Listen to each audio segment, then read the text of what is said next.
These kids, cowardly bandits, attacked the Darkman. Who is responsible for inflaming the subjects of Boston to this violence? Parliament raised the tea tax over our objections. Maybe next time they'll listen.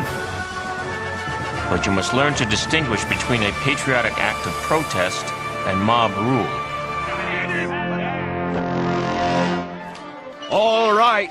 These colonies are troubling with England and Boston. This is not Massachusetts, you say. True. This is Philadelphia and Pennsylvania. But trouble moves round. Leave your politics on board. And don't pick up any politics ashore.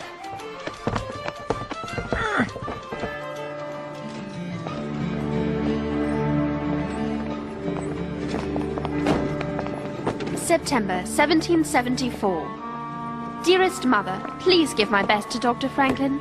As he may have told you, Parliament's response to the Boston Tea Party has not been warmly received. The colonies have sent representatives to Philadelphia to attend a Continental Congress. No thank you. The first gathering of leaders from each of the 13 colonies. They intend to draft a formal response to Parliament. There is so much beauty here.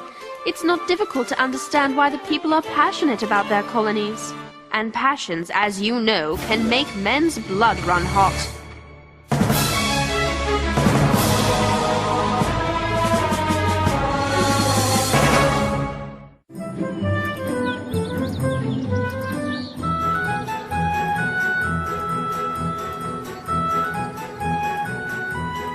By giving Canada the Ohio River Valley, the lives lost 11 years ago during the French and Indian War were lost for nothing. But Parliament's demand that Boston pay for the tea they destroyed is perfectly reasonable. The tax is not reasonable. Only a Tory would think so. I thought Tory was a colony. You know, like if a person was a Tory, they were from Tory. Like a New Yorker is from New York. Sarah's not a Tory. Colonists who defend Parliament are called Tories, a nasty name on this side of the Atlantic. I must learn to be careful what I say, since my opinions are not always popular. Sam, it's vital these pamphlets are distributed in Boston immediately. The pamphlets need to be read while the British warships are still there, with cannons pointing at church steeples. John, even I wouldn't accuse the British of targeting church steeples. And I consider myself an expert at stirring the pot. You're right, of course. It's too much. But we must get these pamphlets into Boston. We must! You gentlemen have a way of agreeing that makes it sound like you're arguing. Your pamphlets are nearly done. Sarah, Henri, James, you remember Mr. Samuel Adams? Yes, sir. We were there in Boston the night of the Tea Party. A most splendid protest. The people should never rise up without doing something worth remembering. And this is Mr. John Adams. The same John Adams who defended the British troops who fired on our patriots at the Boston Massacre? James, that was many years ago. No, Moses, the lad is right. I did defend the British soldiers. And they were found not guilty for a good reason. They weren't guilty. And our patriots were? They simply stood up for what they believed. I think it was very brave of you, Mr. Adams, to defend unpopular men in the midst of friends and neighbors who wanted to see them punished. I had justice on my side. The men involved in the so-called massacre were not patriots. They were a drunken mob spoiling for a fight. It was a case of self-defense. Facts can be stubborn things. If I had been there, I would have been with the patriots. Son, I admire your heart. But you must learn to distinguish between a patriotic act of protest and mob rule. The tyranny of the people can be just as brutal as the tyranny of the crown. The pamphlet looks good, John. Now all we need is a way to get them into Boston. How about you, James? Here's a patriotic act. Get these to my wife, Abigail. I would, but I've agreed to assist the scribes during the Congress. Since the harbor's closed, British troops patrol the roads, stopping and searching every carriage. There will be danger. Abigail is going to meet the convoy well outside Boston. The danger will be minimal. I'll go. You don't even believe in our cause. Maybe not, but I believe in adventure. I could take Henri with me. No one would suspect a thing. Sarah is right, and Henri is a stout, able young man. Right, Henri? Good. Then it's settled. I'll notify Abigail by courier.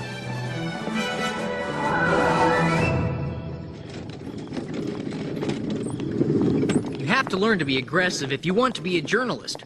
I think you were very nearly rude to Mr. Adams. I was to the point, nose to nose. You were as busy giving your own opinion as getting his. I like Sam Adams. Sam is a man of action. This is a time for action.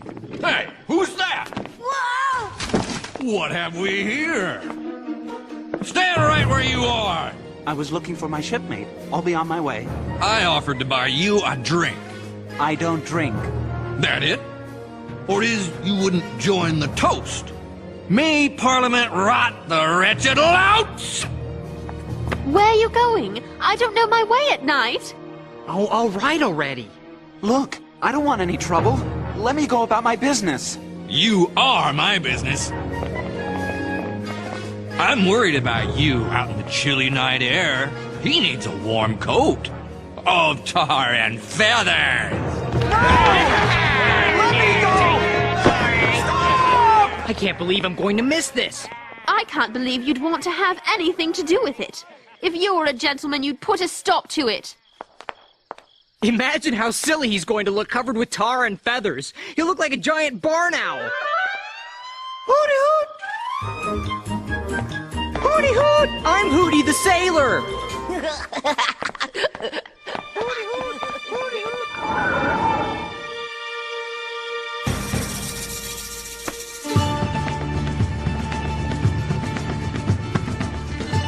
Isn't this more of a story than that poor unfortunate sailor? What story? We're loading wagons. These supplies have been sent from 4 different colonies. That's a story. I had the impression the colonies consider themselves separate countries. They did, until Parliament closed Boston Harbor. If they can do it to Boston, they can do it anywhere. Stop! What is it? It's the barn owl on parade! Let me go! Leave me alone! What is my crime? That I disagree! Now that's a story. I want to see what happens next. Hold on, Henri. We're leaving soon. The wagon master said the roads out of Philadelphia are easier to travel with this moon. Hooty hoot! Hooty hoot! Hooty hoot! Hooty hoot! On the same city street, at the same time, I witnessed an act of compassion as strangers donated food for people in need, for people they have never met. Yet, I also witnessed a callous act of brutal bullying, and James is swept up in it. Stop! No! Let me go!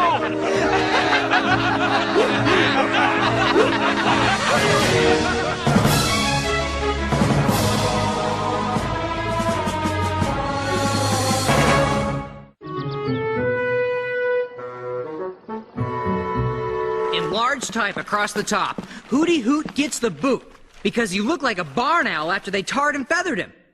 And they kicked him when they cut him loose. Get it? Hooty Hoot? Boot? I don't think so. Moses, he had it coming to him. Remember what John Adams said about mobs? What does Mr. Adams know about the newspaper game? He could learn something from the author of that pamphlet he's sending to Boston, Novangelis. Now that man is a writer. Novangelis is John Adams. It's a pseudonym, meaning he writes under an assumed name. John Adams wrote a government of laws and not of men? That's John Adams? The very one. Maybe I should write using a... Pseudonym. Yeah, I'll call myself something modern. Daggerquill. All one word, but capitalize the Q. Chatterquill would be more like it. The lesson here, James, is less about the name and more about the message. Mr. Adams is a very wise man. You would do well to learn from his example. Now get this paper stock over to Congress. You will let me write a story about the Congress for the Gazette? Only if you study the issues. Learn about the men arguing the various sides. Deal! That boy. I forgot the paper stock.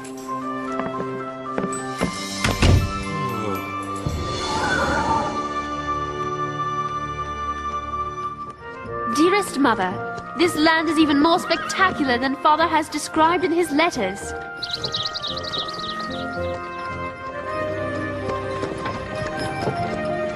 But the people I have met are most uncommon.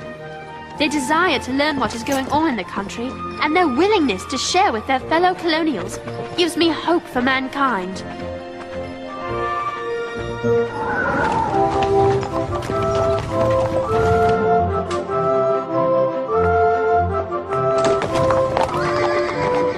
I could choke half of them with my bare hands. Don't they understand the suffering that's going on in Boston? Patience, Sam. We will make the case with facts stacked one upon another like bricks. Soon we will have an argument so strong it will be impervious to attack. On our second day, an old man brought his sheep to the convoy. He explained he was too old to continue herding sheep. He had given most of his flock to his daughter, but he wanted to give the rest to the blockaded city of Boston.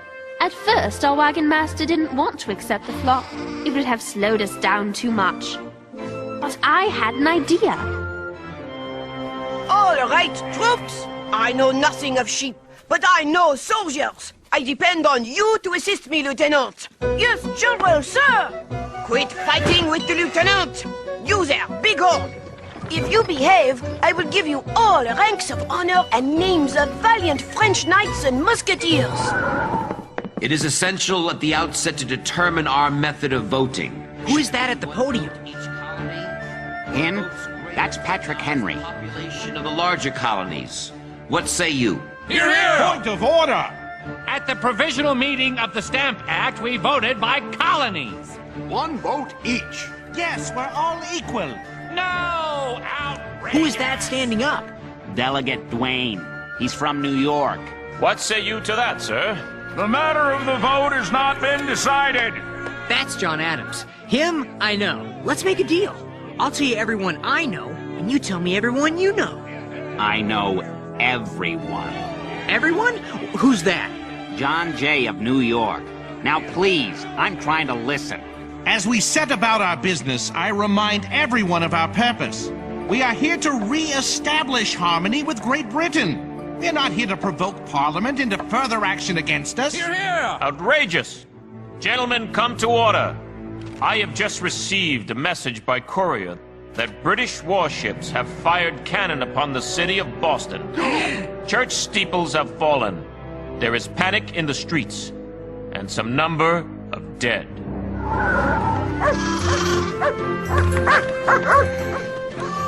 As we near the end of our last day on the road, we are met by a most marvelous lady and her driver. She is the wife of the Massachusetts delegate, John Adams. Abigail Adams is so much more. You would like this lady very much. Welcome from all the good people of Boston. And you must be Sarah.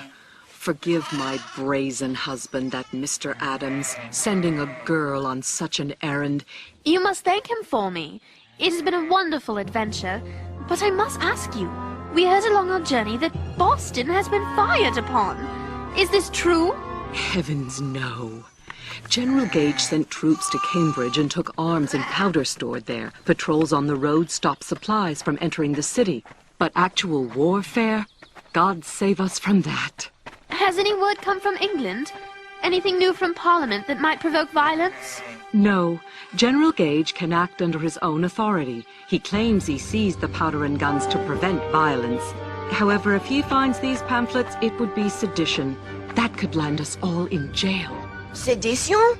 That's like treason. You have nothing to fear. I won't let anything happen to you. I promise. Please put everything in my carriage. I know how to get the pamphlets into Boston without anyone going to jail. My squadron! If I follow the marsh road into Boston, no one will think twice. Young man, that's brilliant. Tell me what happened in the Congress.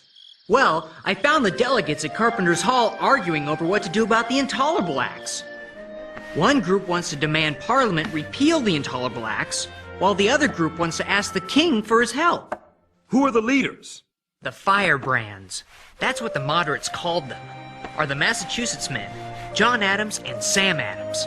Write the names down. Who are the moderates, then? Who speaks for them? Our own delegation. Can you believe it? Shame on Pennsylvania. Mr. Galloway sounds as if he were a member of Parliament himself. Good job, James. Excellent reporting. You have all the facts. Why are you so glum? Because they just talk and talk and talk. Why won't they fight it out and be done with it? Let's say a prayer of thanks we have men who aren't so quick to fight. The moderates won. They're going to petition the king to fix it with Parliament. It could be weeks before there's any news. Moses, let me do a story on the sailor that got tarred and feathered. That's real news, patriotic and funny. I know where you can find the sailor. Maybe you should talk to him and still see how patriotic and funny you think it is.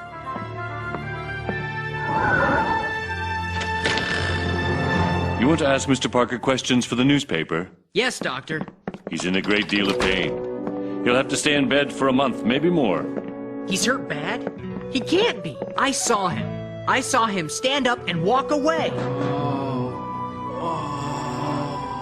When a person is tarred, the tar is like hot oil. They boil it. Tar burns a man's clothes onto his skin. You mean like hot candle wax and you peel it off and... Worse. When you peel the tar off, you peel the skin away. Then there's the risk of infection, which I'm afraid has already set in.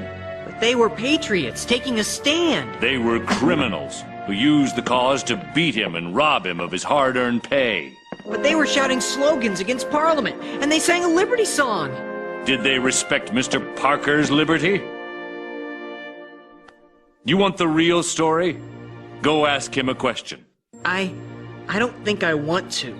The facts, James. If you want to be a reporter, you must have all the facts.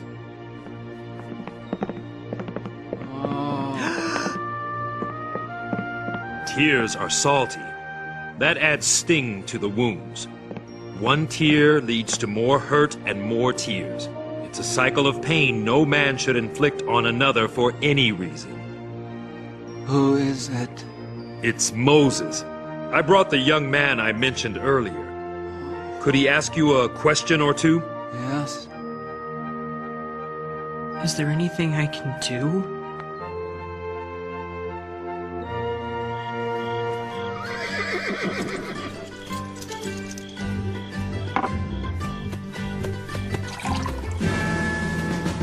These wagons headed toward Boston? Somebody got an answer for me?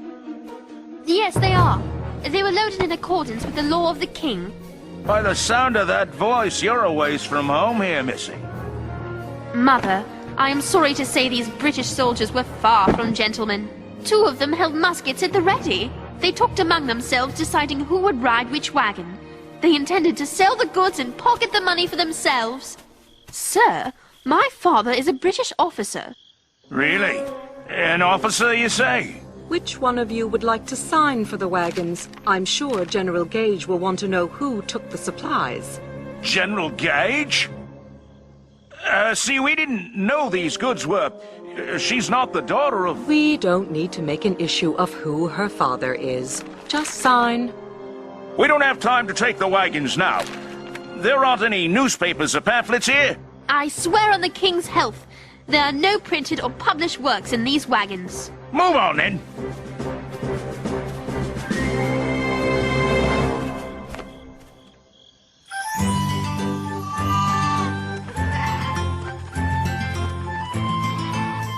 What was that? Hey, what's over there? All right.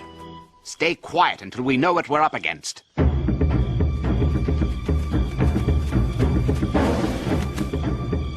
Lieutenant, keep your eye on the 6-man lava cannon. Colonel, have we heard from the Indian scouts? They are the famous shadow warriors. You cannot see them until they are right beside you. Yes, sir, General, sir. They sound like sheep. It could be Indians. They make noises like birds and bears to fool the enemy. They must have taught the rebels how to do it. Let's get out of here. Keep moving. We will find a large field to engage in a proper battle.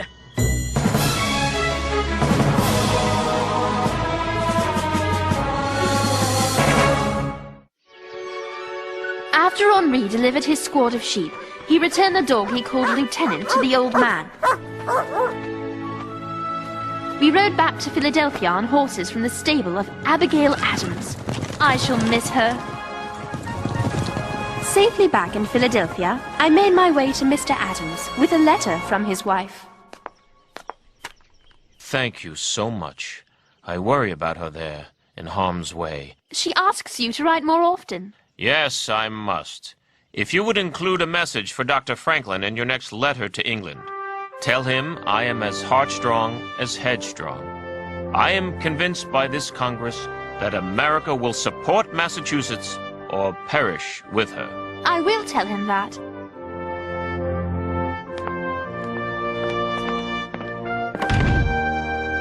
John Adams arranged for us to see a bit of Congress in action.